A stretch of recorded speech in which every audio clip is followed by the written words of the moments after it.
शिव पुराण उमा संहिता अध्याय 49वां उमा की उत्पत्ति। ऋषियों ने पूछा, हे सूत जी, अब आप हमें देवी उमा के अवतार एवं प्रादुर्भाव की कथा का वर्णन कीजिए।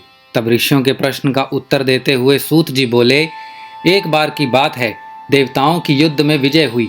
विजय होकर देवताओं को बहुत घमंड हो गया और वे अपनी बहादुरी की प्रशंसा करने लगे। तभी एक कूप के रूप में एक तेज उत्पन्न हो गया।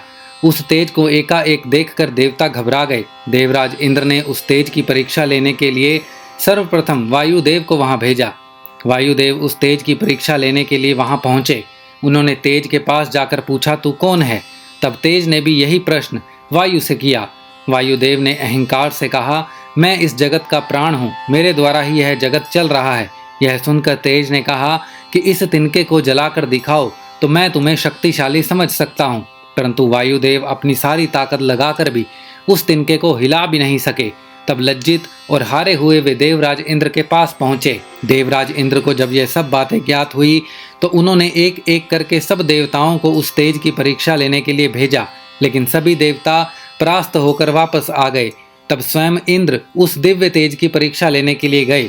जैसे ही इंद्र उस स्थान पर पहुंचे, वह तेज अंतर्ध्यान हो गया। यह देखकर देवेंद्र आश्चर्यचकित रह गए। तब उस तेज को दिव्य और शक्तिशाली जानकर मन ही मन इंद्र उनकी स्तुति करने लगे। और इंद्र बोले, मैं आपकी शरण में आया हूँ, कृपा कर मुझे दर्शन दो। चैत्र मास के शुक्ल पक्ष की नवमी के मध्याह्न का समय देवी उमा ने प्रकट होकर देवराज इंद्र को दर्शन दिए। देवी उमा बोली, हे देवराज इंद्र, ब्रह्मा, विष्णु और शिव भी मेरी स्तुति करते हैं, अन्य देवता भी मुझे पूजते हैं। मैं परम ब्रह्म प्रणव स्वरूप देवी हूँ। मेरी ही कृपा से तुम्हें विजय श्री प्राप्त हुई है, इसीलिए अपने अभिमान और घमंड को त्याग कर मेरा स्मरण करो। यह कहकर देवी शांत हो गई। यह सुनकर देवताओं ने देवी उमा की स्तुति करनी आरंभ कर दी। देवता बोले, हे महामाया, हे जगदम्बा, आप हमें क्षमा करें। हम दोनों हाथ जोड़कर आपकी शरण में आए हैं।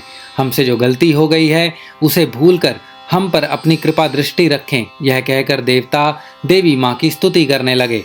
उमा संहिता अध्याय 49वां समाप्त।